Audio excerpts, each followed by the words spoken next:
My God, I've been trying to film this video for, this is the third attempt now. My ideas and my thoughts are too fragmented right now to write down even, and there are too many and it's too much.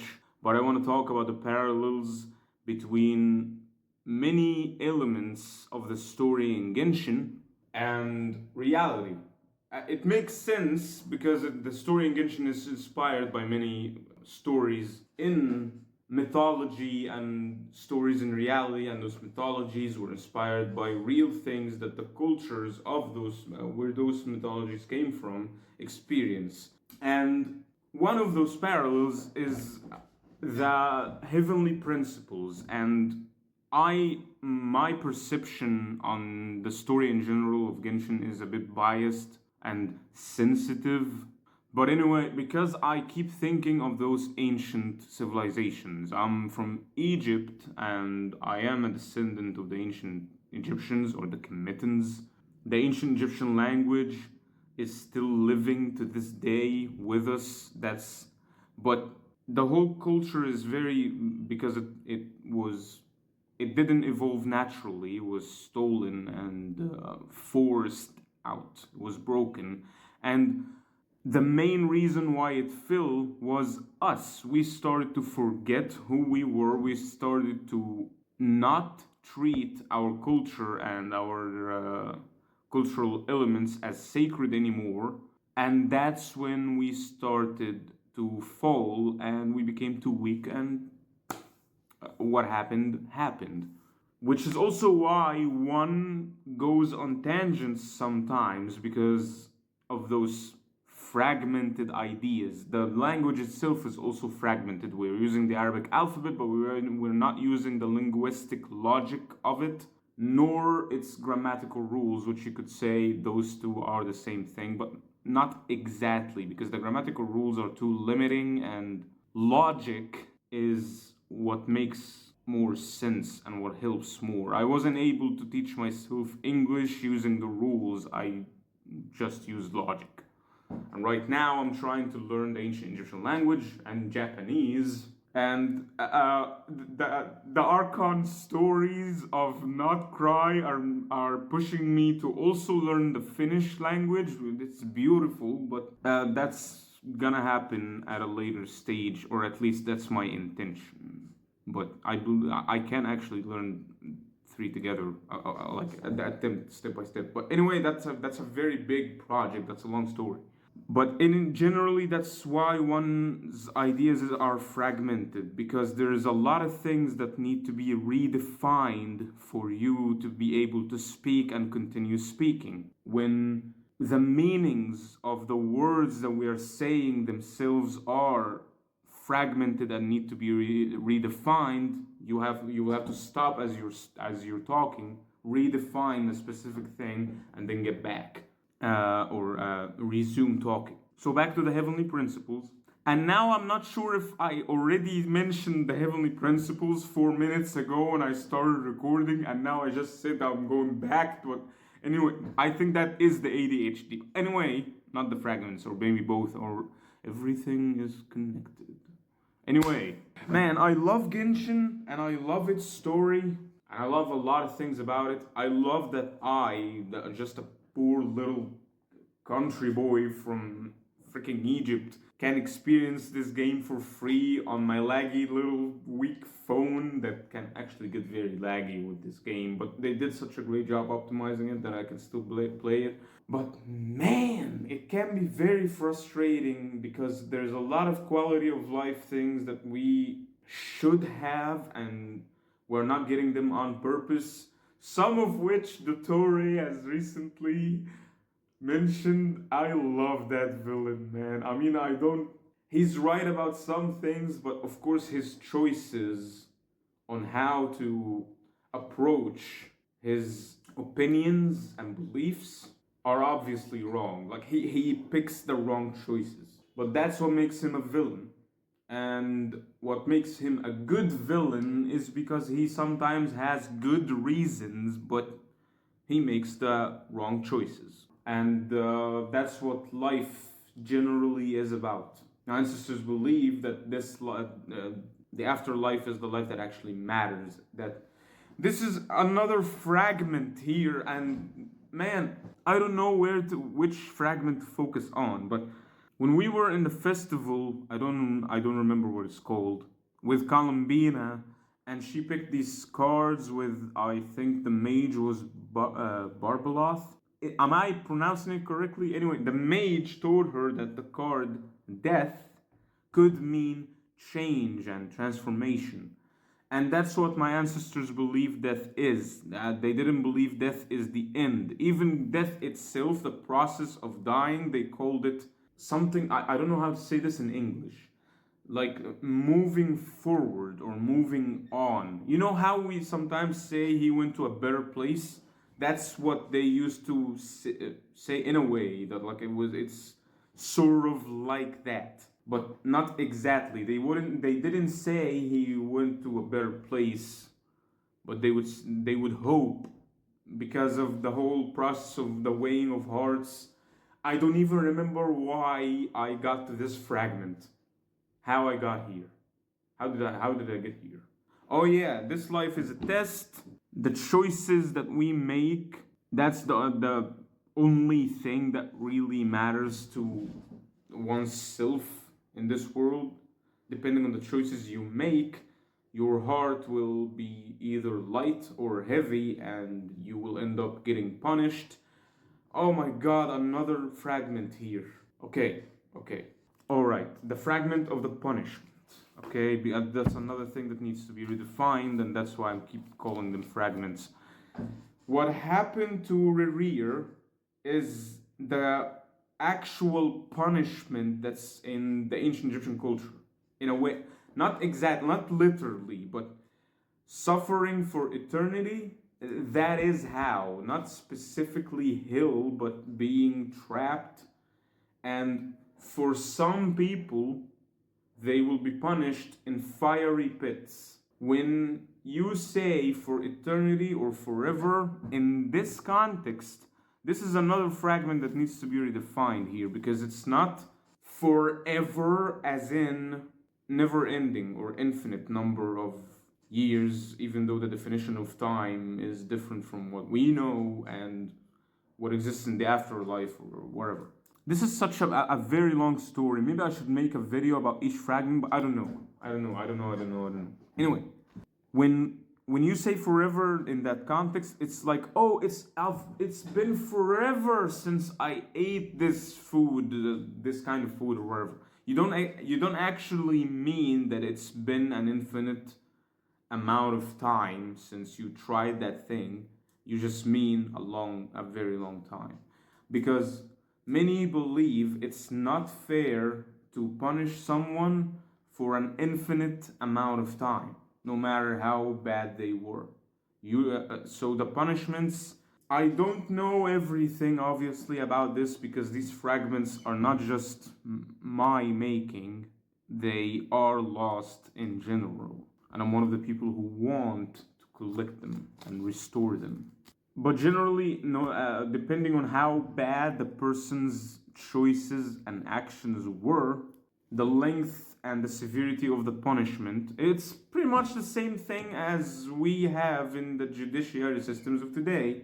The punishment, the severity, and the time depend on the crime. That's it. But it isn't an infinite amount of time. And at the end of it, again, one of the severe punishments is, there is a theory. It's, again, none of these things are really set in stone. Ironically, they were set in stone, but the stone was destroyed by. It's a long story, and you know it. You know some of it. You know a part of it. I don't know everything about it, but for some souls, after they, serve the time, after they have got punished enough, they will just be completely snuffed out or devoured by the light or something like that. And for some, they will be reincarnated to learn the lessons that they didn't learn in their first life, on their or their previous life, and they will keep doing that. If they're not evil, they just keep making some bad choices that causes their hearts to be heavy enough for them to not ascend and go to the field of reeds, or the duat, or whatever you want to call it, or heaven, or Valhalla, or whatever. So until they earn ascending, they just need to learn many lessons and make enough good choices and be spiritually connected enough. It's a very long story. But anyway, that's generally the fragment of punishment, that there is either ascension or getting completely annihilated eventually after serving, or reincarnated, and you make wrong choices again, and you get reincarnated again until you learn everything that your soul actually needs to learn to be able to ascend. You ascend, and then that's it. It depends, but generally the process of the weighing of hearts and punishment and that whole thing is very just. Let's go back to the fragment of the divine or the heavenly principles, because this is, from my perspective, draws a parallel between. There's a like, I don't know how to say it. There's a parallel between that, or the, I don't know. There's a parallel between the heavenly principles and the ancient Egyptian gods, because, alright, yeah, I think I should say this sentence first. We have believed for hundreds of years that my ancestors believed in many gods, but there's many theories among Egyptologists that was mistranslation and was wrong for many reasons. One of them is the word Fir'aun was a title of one king, not the word that means king in ancient Egyptian. I think that the one that means king is Nusut. Again, because of the fragments, and because I don't know the correct pronunciation of the word, sometimes I learn it and then I forget the word. So we need to collect the fragments, every fragment of the word, using the logical, the linguistic logic, blah, blah, blah, blah. Anyway, hopefully that will happen. Anyway. In the temple of Dandara, there's a piece of script that says, roughly translated to English, says, Pitah, one who has no other, or no second, depending on the translation here, but when you say it in Arabic or Masri, or the current language that we speak, the descendant of Coptic, which descended from ancient Egyptian. Anyway, it could mean both. It could mean one who has no other partners, there's no one else like him, he's unique, he's one, or one who has no second. It's the same, that word that we use in translation it means both. It means no other or another, or it means second. Anyway, Pitah, one has no other or has no second, created the universe with the power of the word. And words, in I think all cultures, especially ancient ones, have so much power. But anyway, and there is this piece of context that I believe contributed to the wrong translation thing, And we have a saying already, lost in translation, because there's a lot of fragments here that became fragments because of that whole lost in translation thing. Context is very important. Egyptians use the word Sayyid, Sidi, Sayyidna, Asyad, which roughly translating that word means master. Sayyid means master. We revere our elderly, for example. We revere prophets. We revere significant figures. We hold them very highly, it's a very big thing here. And it's still to this day in the context of the Masri language that we speak but don't study, sadly. So this is why it's very fragmented, because we're not studying these things, so they're not clearly defined, which contributed to the mistranslation. Because the one who's translating knows how to speak Arabic but doesn't know the context of the Egyptian culture and these elements in the Egyptian culture, especially when some of those elements are fought against by some people. Now you know what I'm talking about. But generally speaking, those gods like Horus, Anubis, Ozir or Osiris, as you know him by, Isis or Isit, Thut or Thoth, as Nefer pronounced his name in Genshin. And the reason why that was pronounced like that, I'm gonna talk about another fragment here. But the pronunciation of that word was like that because she read it the way it's written, and nothing wrong with that. That's the linguistic logic. The linguistic logic of the English language, or and most languages, you read the word as it's written. If you don't know the original pronunciation, or the original pronunciation is difficult because Jehuti, that's the one of the theories that's the correct ancient Egyptian pronunciation, and it's the one that makes most sense to my tongue. So that's the one that I use. Or Thut, as the Greeks used to write it, but it has the sound ha, which doesn't exist in English. So they substitute for ha with h, ha. So it should be read like Thut, but no one is going to say Thut, so they say Thoth, as it's written, Thoth. Of course, Jehuti would be easier to even write in English. Anyway, what was I talking about before this fragment? Oh yeah, they were not gods. Some of them were something like the heavenly principles. They were divine principles. They were personifications of divine natural aspects. And some of them were, how do I say this, ascenders.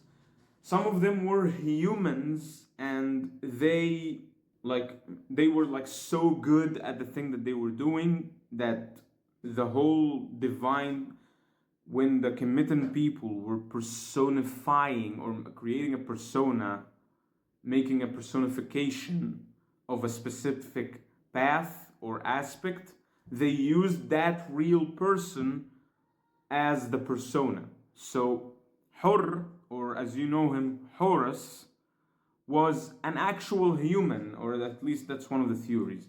An actual human. He was the very first king of ancient Egypt as you know it, with hieroglyphs and all of that. Osiris, his father, another human. Again, sometimes this is another one of the reasons why fragments are created, because we discover the legend, the myth, the memes, but we don't know the original context of the thing that the legend was symbolizing. And ancient people did this a lot. They would use reality, create a myth, a story, to teach lessons using those stories. So the legend of how Osiris was defeated by his brother and was torn or fragmented, like cut to pieces or something and scattered all over Egypt or Upper Egypt. And then his wife Iset recollected him and had Horus with him. And now Horus, their son, took back the throne and became king. That's the legend.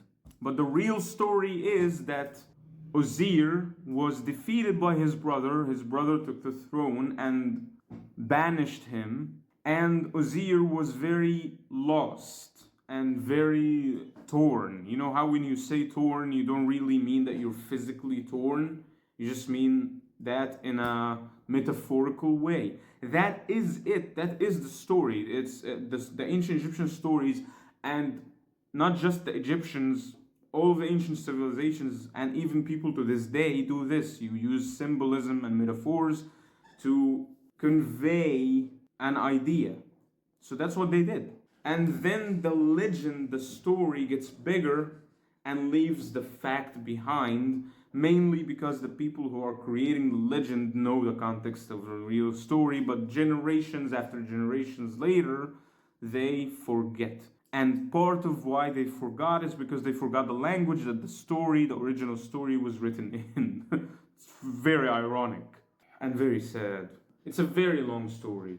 It's a very, very long story, and I don't know where to begin. I don't know where to stop. I don't know where to end. I don't know where to talk, even, because of how fragmented the whole thing is. And I think that's one of the reasons why I cry a lot when I witness these stories in Genshin. There's a lot of parallels between those stories and reality. Even the story of Kalambina and Nahida, especially. When you remove the supernatural, impossible elements, there are real stories of girls who went through very difficult things like that, especially in a place where I live right now. And it makes me angry, it makes me sad, it's just. Anyway, one of the examples of those divine personifications is Habi, which is the personification of the Nile itself. So when you want to personify the Nile, so you create this dude. That's what my ancestors did. Habi is a male, and you give him a name, and you give him traits that resemble the natural element that he is symbolizing. The Nile is, for example, oh, now I forget the word. See how important the word is? Generous, which is the complete opposite of Hoyoverse. How stingy they are. So you say that Habi is generous and kind and giving and can be very destructive because of the floods and stuff and ebbing and flowing and whatever. And you itch the stories and the cultural aspects and elements that your culture is built on. It's incredibly important, it's sacred. Like, for example, the agricultural lands, the farmlands in ancient Egypt were sacred. No one was supposed to build on them. As long as you treat them as sacred, you don't build on them, so you have good agriculture, you have food, you have good natural resources. When you stop treating the natural resources as sacred, you start losing them. True. I'm truing so hard right. Anyway. Where did I get here again? So bad there's no Twitch chat to remind me. I want to stream, man. And how lost I am and fragmented, that would be okay on Twitch. And then we could look the fragments and put them on YouTube. And at least I wouldn't be talking to myself. I'd be talking to myself because I wouldn't really have any viewers, at least at the beginning. But I can't pretend. I don't know.